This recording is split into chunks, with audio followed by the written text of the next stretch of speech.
Mago, mago, mago, mago, mago, mago, mago, mago, mago, mago, mago. To the kickoff show we go first and foremost, and just before that kickoff show match kicked off, Michael Cole was heard on commentary saying, "Welcome to the largest concrete dome in the entire world!"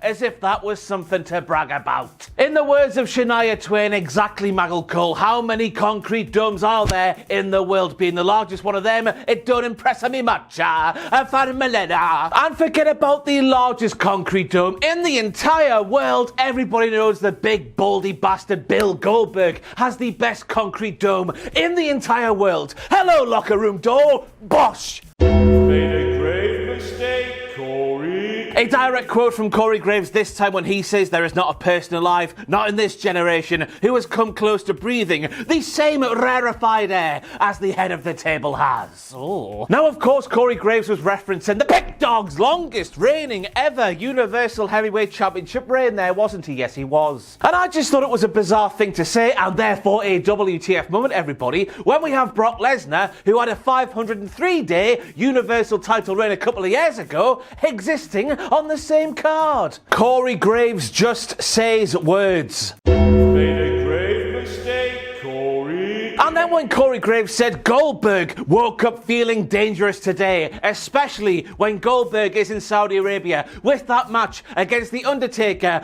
burned into me brain, how are they both alive? I'm glad they are, though. I don't think that sentence there from Corey Graves meant exactly what he thought it meant. Roman Reigns was lucky to make it out of Saudi Arabia last night, unscathed and with all of his bastard bones intact. Now, if I was Goldberg, I would be really annoyed with the professional wrestling referee who refereed his match against Roman Reigns at Elimination Chamber 2022. And that is because on numerous occasions while Roman Reigns had that guillotine locked on, Bill touched the ropes. He had a hold of the rope like that, like he was shaking its hand. For minutes it was. For minutes. Yet the referee didn't even bother to try and start the 5 count to break the hold because, you know, this was a match where rope breaks actually happened. I would be really annoyed if I was Bill. But also, thank you very much, referee Dan Engler, for ensuring the Fiend 2.0 in Saudi Arabia, but with Roman Reigns in place of the Fiend, didn't happen at Elimination Chamber 2022. Piss off, Goldberg. And while everyone around the world was going, "Whoa, look at Liv Morgan there, Jesus H. Christ on a bicycle," this little prick here, he was saying, no, Liv Morgan, no, you can't be doing that now. You can't be gimmick infringing on Britney Spears.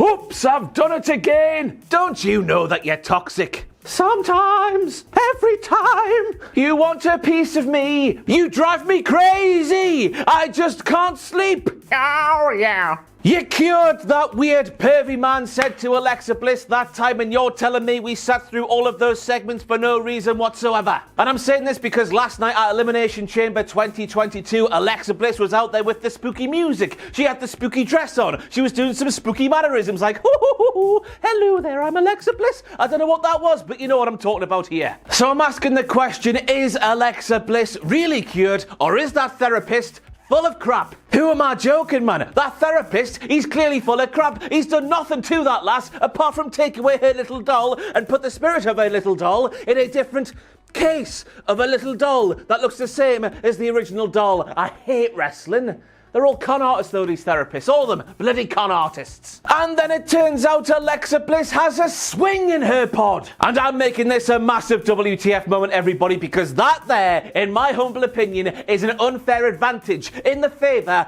of Alexa Bliss. Every other lass in that match, in the ring or in the pod, they had to stand on their feet. And we all know what it's like to stand on your feet for so long, dear viewer, don't we? After a while, it starts to hurt a bit and you want a seat. A seat like a swing in your pod. The weight she had on her feet, which isn't very much because, you know, just 5 feet and she's very slim. It was taken off though, wasn't it? So therefore, unfair advantage. She was well rested. She must be in bed with Sonya or Adam.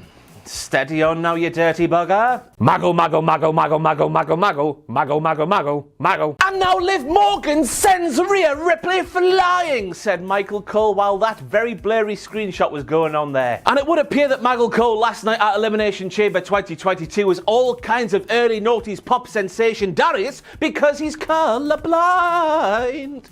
Tweaking Darius's nipples now. Ho ho ho ho! Maggle, Liv is the red one. Mago, mago, mago, mago. Now, as a martial arts expert of over 40 years, yes, I have practiced the martial arts on several different continents around the world. The following WTF moment, it made me ruffle. Get this right, dear viewer. Maggle Cole called Ronda James Cuthbert Rousey a 6-time black belt at the martial arts, when in fact, of course, she is a 6-degree martial arts black belt lady. She hasn't won or lost the thing like she's a 6-time world champion, Maggle Cole, you whopper. She's turned 6 degrees while wearing a black belt or something, yes. Now, initially, I wasn't going to make this thing a WTF moment, but then I got thinking, and when I start thinking, it's dangerous. So just on the off chance Corey Graves actually does normally send lovey-dovey text messages to Maggle Cole just before they go to bed, the fact that Corey didn't do this to Maggle Cole a couple of nights before Elimination Chamber of 2022 has got to be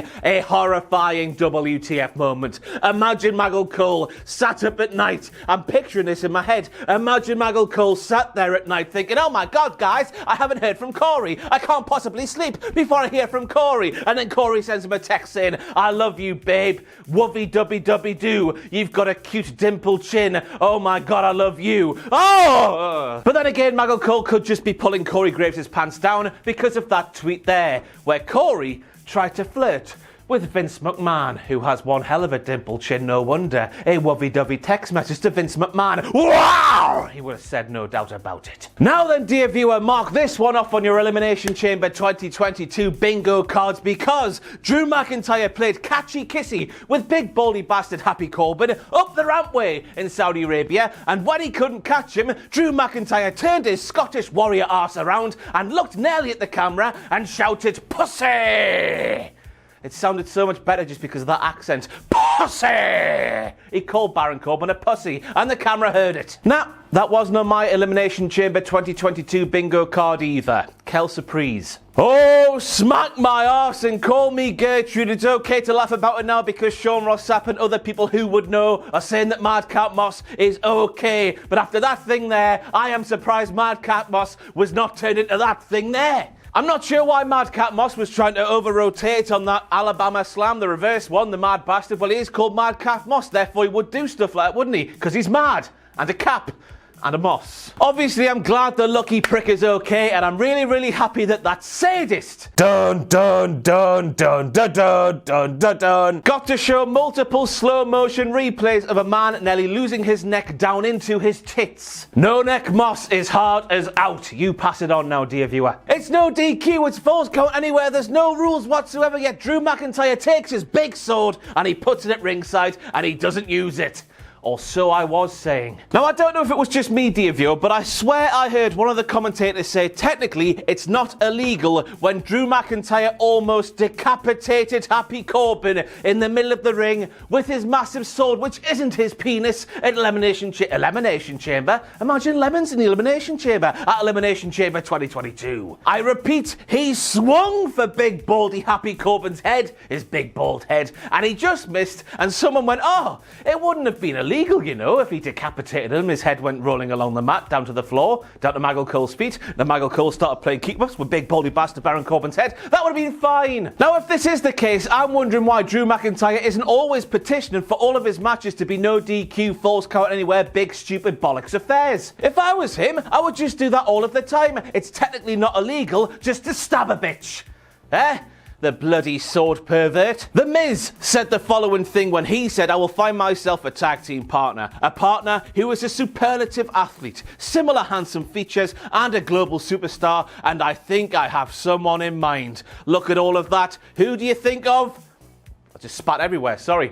Rhea. On a more serious note though, dear viewer, it's supposed to be Logan Paul as Johnny Drip Drip cries at home. I would love to see Johnny Drip Drip come back, but no, we're getting Logan Paul instead. Now, I don't know about you, dear viewer, but I just hope and pray that whatever The Miz and Logan Paul are involved in, it doesn't involve the Mysterios, but it does involve Daddy Drew McIntyre, his massive sword, which isn't a penis, and the fact it could be a no DQ false count anywhere thing, because one big swing, the decapitation of Logan Paul, technically it wouldn't be illegal, and we'd all go home with a giant smile on our face. Did I just say that, really? Imagine, right, going all the way to Saudi Arabia from the United States of America. It's quite a long way away, you know. Not to take part in a barn-burning, big tag team special professional wrestling match at this premium, live event that many people thought the Usos and the Viking Raiders would put on because, you know, they're both really, really good tag teams. But you take part in what would have been considered a really bad segment on an episode of SmackDown if you stayed in America and didn't bother with travelling half the world away. Now, I know that all four lads would have probably been paid handsomely to go half the world away, but there's no doubt about it, dear viewer. If that was me involved in that bollocks, I'd be thinking, oh, what was the point? I could have stayed at home and played the COD with the Famalam on the PlayStation. Who hired the AEW exploding barbed wire deathmatch pyro man for Big Bob's entrance now? Mago, Mago, Mago, Mago. And then we have Maggle Cole doing what Maggle Cole does best, and that's lying through the soul patch on his chinny chin chin because he claimed the first ever Elimination Chamber match, which of course was won by Shawn Michaels in his poo brown tights and with his little bob haircut. Ah, didn't he look adorable, hey? That match was contested for the WWE Championship and not, in fact, the big gold World Heavyweight Championship. It's just a slap in the face, not only to the big gold belt, but to every professional wrestling fan with a memory, which is most of us. You just gotta ask yourself, dear viewer, why does Maggle Cole do this all of the bastard time? All of the bastard time. Madcap Moss gets dropped on his head. He finishes the match. He's laughing. He's running round. He's a big hard bastard. But the WWE champion is grazed and then knocked to the floor by a bit of plexiglass that has been knocked over by a flying Austin Theory. And the WWE champion, when his championship title is on the line at the most jeopardy it's ever been in, dear viewer, he's sent into concussion protocol. Now, I know one was a planned spot and one was not a planned spot, but after the not planned spot happened, wouldn't you call an audible on the planned spot? Because to me, that makes Madcap Moss look 10 times harder than WWE champion or former WWE champion, as he deserves to be, Big Bob Lashley. That's right, everybody, after what we saw last night, No Neck Moss is harder than WWE champion-elect Big Bob Lashley. And that is the worst joke I've seen on WWE TV involving Riddick Moss. Ever. And there's been some bad ones. On a more serious note, though, I've read on the dirty sheets that Bobby Lashley had an injury heading into Elimination Chamber 2022. He needs some surgery that could keep him out of WrestleMania season. So obviously, what they did last night, there was a reason for it. And obviously, all of us here at Cultaholic Wrestling, especially me, because I love Big Bob, right? I love Big Bob. Big Bob. Big Bob. Big Bob. Big Bob. Big Bob. We wish you, Bob, all the best, Big Bob. Oh, man. We always wanted Brock versus Austin, didn't we? I guess we should have been more specific. But we've got to make a little WTF moment out of that little spot that happened towards the end of the men's Elimination Chamber match, and that was a pissing F5 off the top of the pod all the way to the floor of the cage. And I don't know what else needs to be said here to you, viewer, but Austin Theory needs to be renamed from Austin Theory, because, you know, Theory, haha, I'm a thinking man's professional wrestling. I am the modern day cerebral assassin, into Austin Reckless, into Austin Jackass. Austin Jackass! That was a jackass stunt he took part in last night, and the fact he agreed to do that and then did it, it's a massive WTF moment. I hope he's okay, Austin Jackass. It's just because the margin for error in that spot there is smaller than my winky would be if Brock Lesnar walked in this room right now. Woohoo! Right back up inside me, that winky would go. And I mention winkies because one of two things is happening in that screenshot there you will have seen just before Brock Lesnar hoists the newly won WWE title above his head, that he's sort of bouncing around, but also knocking his winky while he's doing so. It's very, very awkward indeed. Why did the camera not film anything else than Brock Lesnar playing with his beast incarnate? Either now Brock Lesnar was selling the low blow delivered to him by Austin Jackass, or the fact he just murdered a bitch gave him a stiffy. If you know what happened, let me know. But there is a conspiracy at play here, dear viewer, because you will see right there the evidence. It is conclusive. There was a hole in the Elimination Chamber pod wall thing before Brock Lesnar started kicking and punching it for the first day of the month, even though it wasn't. I don't know. But despite the fact there was a massive gaping hole there before Brock Lesnar did anything, he still was kicking and punching around the hole to make it look like there was no hole there at all. But we saw, dear viewer, we saw because of dun dun dun dun dun dun dun dun dun, and a stupid in-pod angle which should not have been used after everyone realised, oh my god, there's a big hole in that wall. There's a big hole in that wall. Dale Winton, hole in the wall. Rest in peace, Dale Winton. Speak about the forbidden door, eh? That was a different forbidden door because it was forbidden written from being a door because there was a big hole in it.